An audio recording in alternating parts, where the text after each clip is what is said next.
नमस्कार, doctor Yogesh Kumar Sachan YouTube channel पे आपका हार्दिक स्वागत है। किसान भाइयों, आज हम फिर आपको एक पॉपुलर प्लांटेशन पे लेके आए हैं।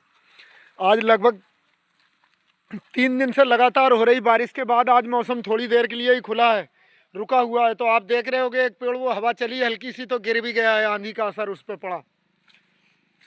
घास हल्की हल्की है, जुताई हो गई। अब अगर मौसम खुल जाए तो किसान भाइयों से सलाह दी जाती है कि इसके बाद हल्की जुताई करें।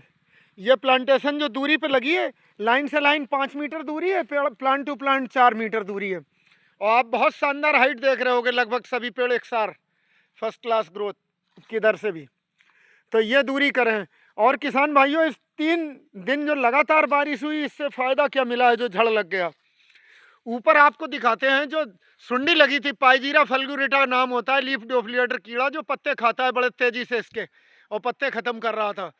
तो इसका फायदा ये मिला, लगातार बारिश हुई, हवा चली तो वो सुंडी मर गई है अपने आप। लगातार बारिश सहन नहीं कहीं पर बर्दाश्त, एकदम सर्दी गर्मी बनी तो सुंडी मर गई। फायदा ये हुआ है किसानों का कि अब उसकी दवा नहीं छिड़कनी है, सुंडी मर चुकी है लगभग। आज कई प्लांटेशन घूमे हम सब जगह, तो यही बताना चाह रहे हैं कि किसानों का फायदा भी हुआ इस बारिश से कि वो सुंडी मर गई जो ऊपर खा रही थी, पाइजीरा फल्गुरिटा, जो पत्ते खा के बिल्कुल उससे बढ़वार रुक जाती है पेड़ की। बहुत ज़बरदस्त आई थी सभी जगह। अब मौसम खुल जाए, अगर 5-7 दिन बाद जब भी किसानों को मौका मिले तो हल्की जुताई करके हल्की हैरो चला के ये घास काट जाएगी, सड़ जाएगी, इसी में खाद बन जाएगी। और जब भी जुताई करा करें किसान भाई, तो लगभग पेड़ के पास का 1 वर्ग मीटर जगह बिना जुती छोड़ दें, वहाँ हल हैरो ना जाने दें। क्योंकि अगर हल हैरो लग जाती है तो फिर पेड़ वो जल्दी नहीं तैयार होता, खराब हो जाता है। फिर वहाँ से तना खराब होता है, बढ़वार भी रुक जाती है उस पेड़ की। तो हल हैरो ना लगने दें, दूर से निकालें, दूर से निकालें हैरो और जुताई करके छोड़ दें। अब जो खाद लगभग लगा से चुके हैं, अगर किसान को अब भी कोई लगाने के इच्छुक हैं तो अभी सितंबर अक्टूबर पूरे बढ़वार रहेगी, तो 1 कट्टा एकड़ की यूरिया बिखेर के लगा सकते हैं और जुताई करें। यूरिया बिखरी हुई होगी तो उससे ये जो घास के अवशेष हैं ये जल्दी सड़ जाएंगे और पेड़ के काम आएंगे। अब इस समय रूट जाल, अगर आपकी प्लांटेशन 2 साल से ज़्यादा की है, तीसरे साल चौथे साल में है, 5वें साल में है, तो रूट का जाल लगभग पूरे ही खेत में होता है। जो बाहर की जड़ें होती हैं रेशेदार पतली, वही ज़्यादा खुराक लेती हैं, तो पूरे खेत में ही बिखेर के डालनी है खाद, फिर जुताई करना है। इस तरीके से अच्छी बढ़वार मिलेगी और लाट जल्दी तैयार होगी। इसके बाद किसान भाई लेट ना करके शुरू में ही गेहूँ बोएं। नवंबर फर्स्ट वीक से ही गेहूं की बुआई चालू कर दें तो पत्ता गिर नहीं पाता है, तब तक गेहूं जम के बड़ा हो जाता है तो वह दबता नहीं है।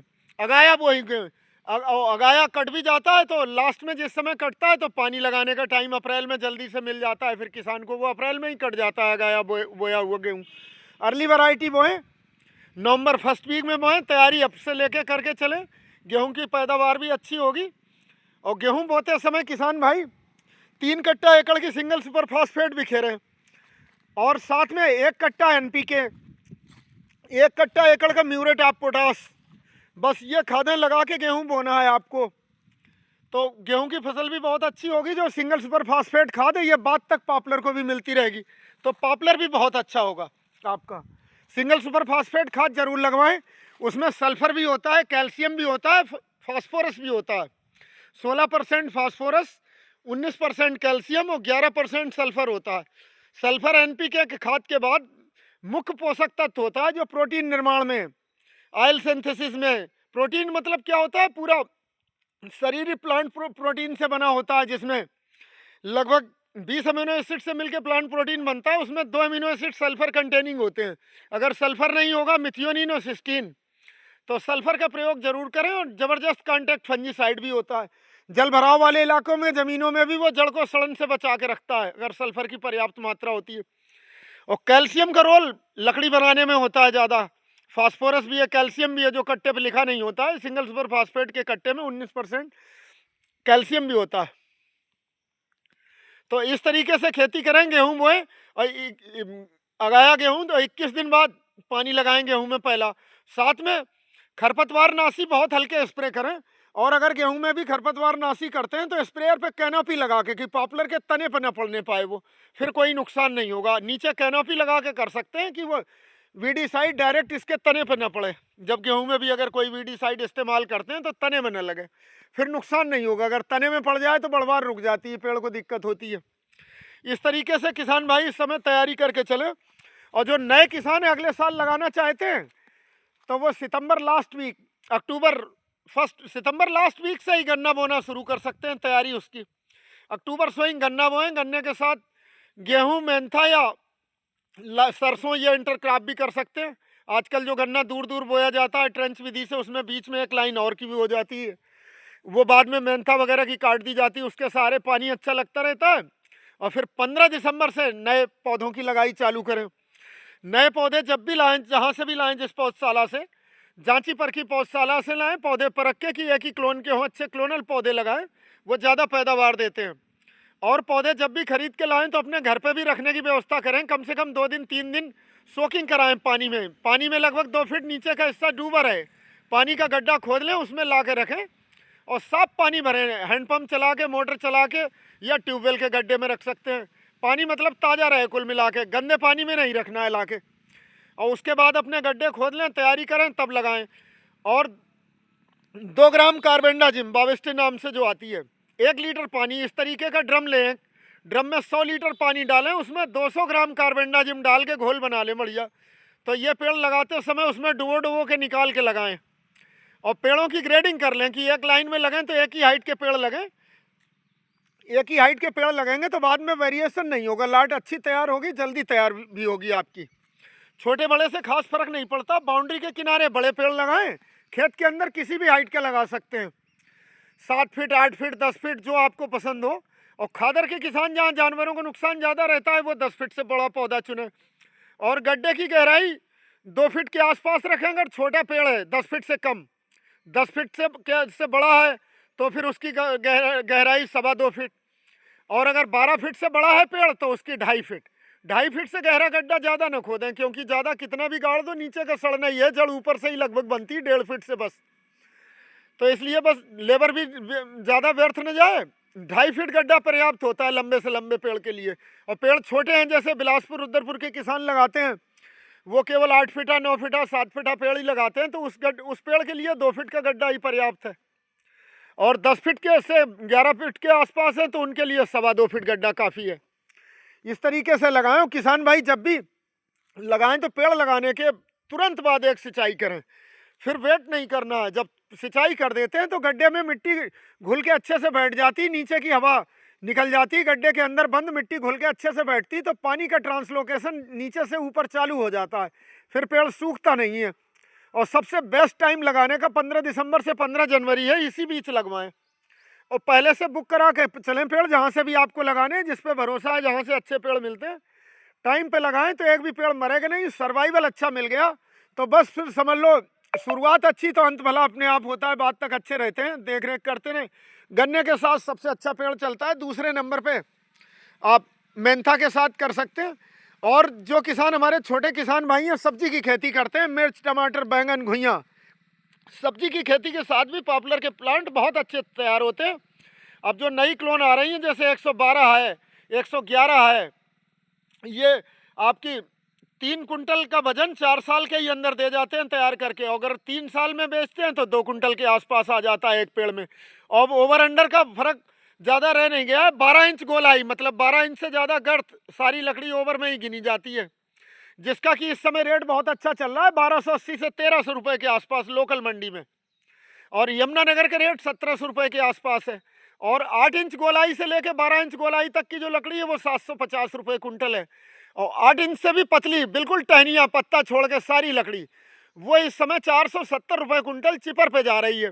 और जड़ों का रेट भी इस समय 350 से 400 रुपये कुंटल रहता है। जड़ें भी आरा मशीन वाले खरीदते हैं, वो चीर के अपना भट्टी में जाती है, झुकाई होती है, फिर फायरवुड के तरीके से ईंधन, जलाऊ लकड़ी के तौर पे इस्तेमाल होती है।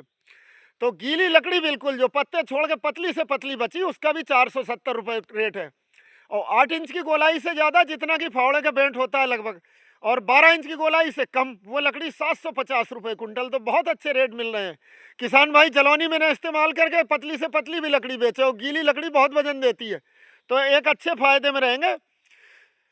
पेड़ की कटान का, ढुलान का सारा खर्चा सोख्ता से ही निकल आएगा। जो आपका सोख्ता बचता है, जड़ों सोख्ता, और बाकी पूरे पैसे बचेंगे जितने का भी पेड़ बेचेंगे आप। तो इस तरीके से खेती करें। पॉपुलर से संबंधित खेती के बारे में सारी जानकारी, कहाँ माल बेचें, कैसे मिलता है, ठेकेदारों की लिस्ट, सारा कुछ हमारे यूट्यूब चैनल पे उपलब्ध है। किसान भाई अच्छी जानकारी समय समय पर मिलती रहे तो हमारे चैनल को सब्सक्राइब करें, बेल आइकन को भी प्रेस करें, जो घंटी होती है उसे भी प्रेस करें, ताकि आपको हम जो भी वीडियो डालें, अच्छी जानकारी दें तो सबसे पहले आप तक पहुंचेगी और इसका लाभ उठाएं। लगभग 35 वर्षों से हम पॉपुलर के ही काम में हैं। सन 90 से मुरादाबाद हमने Wimco agro forestry division join करी थी एज ए टेक्निकल अफसर। तो हम तकनीकी सलाहकार के तौर पे काम करते थे। तब हमारे डॉक्टर भीम सिंह जी, जो गोविंद बल्लभ पंत कृषि एवं प्रौद्योगिकी विश्वविद्यालय पंतनगर से पढ़े हुए थे, वो हमारे एरिया कमांडर हुआ करते थे, वही मैनेज करते थे। और डॉक्टर जे.बी. चंद्रा साहब हमारे सबसे टेक्निकल मैनेजर, जो पूरी कंपनी ही मैनेज करते थे, जिन्हें कि फादर ऑफ एग्रो फॉरेस्ट्री और फादर ऑफ पॉपुलर कल्टीवेशन कहा जाता है। भारत में पॉपुलर की खेती के जनक कहे जाने वाले डॉक्टर जे.पी. चंद्रा साहब, आज उनको नमन करते हैं। जो उन्हीं की वजह से किसानों की आय इतनी डबल हुई है, सब कुछ हुआ। वो पूरी दुनिया घूमे और हर कंट्री से चुन चुन के अच्छी अच्छी किस्में लाए, उनके ट्रायल भारत में करे। आज पॉपुलर की खेती में जितनी जानकारी अच्छी से अच्छी शुरू में वो सब इंडियन फॉरेस्टर मैगजीन में भी लिखा करते थे, एफआरआई से भी जुड़े थे। तो उनको नमन करते हुए इसके बारे में बता रहे हैं आपको। हमारा चैनल सब्सक्राइब करें, इस पर आपको अच्छी से अच्छी जानकारी मिलेगी। हर 15 दिन में, हफ्ते में 4 दिन के अंतर पर भी जब ज़रूरत होती है तो वीडियो डालते हैं कि इस समय किसान भाई पॉपुलर की खेती में क्या करें, कौन सी फसल उगाएं, पानी कितने दें, फर्टिलाइज़र कौन कौन सा लगाएं, खाद की दवा की कितनी ज़रूरत है। तो बहुत सस्ती से सस्ती खाद बता के हम आपको पॉपुलर तैयार करते हैं। अच्छा हो, महंगा लगा के तो कोई भी कर देता है। हम सर्च करके आपको कि सस्ती से सस्ती खाद कौन सी है, जिससे कि आपको, जैसे इस समय जिप्सम का कट्टा उपलब्ध है, मात्र 60 रुपए का कट्टा मिल जाता है 50 किलो का, जिसमें कि 22 से 23% कैल्शियम होता है और 18 से 19% सल्फर होता है। दोनों ही तत्व पॉपुलर की खेती के लिए बहुत ज़रूरी होते हैं। तो इतने सस्ते कहीं नहीं मिलेंगे। प्राइवेट कंपनी से अगर कट्टे या खरीदते हैं इतने पोषक तत्व तो 1500 से 1200 में मिलते हैं जाके। तो जिप्सम सरकारी स्टोर से किसान भाई खरीद सकते हैं। गन्ना बोते समय 3 कट्टा एकड़ तक का जिप्सम लगा सकते हैं। गेहूं भी बो रहे हैं तो गेहूं बोते समय भी 3 कट्टा एकड़ तक का जिप्सम, गेहूं भी अच्छा होगा। सॉइल कंडीशनर, भूमि सुधारक भी कहते हैं, तो भूमि सुधार का भी काम करता है। और कैल्शियम और सल्फर का भारत में इससे सस्ता कोई सोर्स नहीं है। लोगों को जानकारी नहीं है, सरकारी स्टोर से खरीद के लाएं, जो इफ्को के स्टोर होते हैं उन पे आपको जिप्सम भी मिल जाएगा। तो जो भाई हमारे कृषि वानिकी करते हैं, पॉपुलर की खेती करते हैं, तो 2 खादें जरूर अपना के चलें, जिप्सम और दूसरा single super phosphate. Single super phosphate में भी कैल्शियम भी होता है, सल्फर भी होता है, फास्फोरस भी होता है। और सिंगल सुपर फास्फेट जो नया आ रहा है उसमें कंपनियां बोरान और जिंक भी ऐड करके दे रही, चिलेटेड जिंक और बोरान। जैसे रामबाण नाम से आता है, गजरौला बनता है जुबिलिएंट ऑर्गेनोसिस वालों का, तो उसे भी इस्तेमाल कर सकते हैं। तो इन सस्ती खादों से ही सबसे अच्छा पौधा तैयार होता है और इम्प्लीमेंट डैमेज ना होने पाए। जब भी हल हैरो चलाएं तो पेड़ का तना न छिले, इससे इस बात का बहुत ध्यान रखें। अगर तना छिल जाता है फिर बढ़वार पे बहुत बुरा असर पड़ता है। वीडियो काफ़ी लंबी हो जाएगी, बस इन्हीं शब्दों के साथ वीडियो समाप्त करते हैं। धन्यवाद। हमारे चैनल को सब्सक्राइब करें, लाइक करें, आपको अच्छी जानकारी मिलेगी। बहुत बहुत धन्यवाद।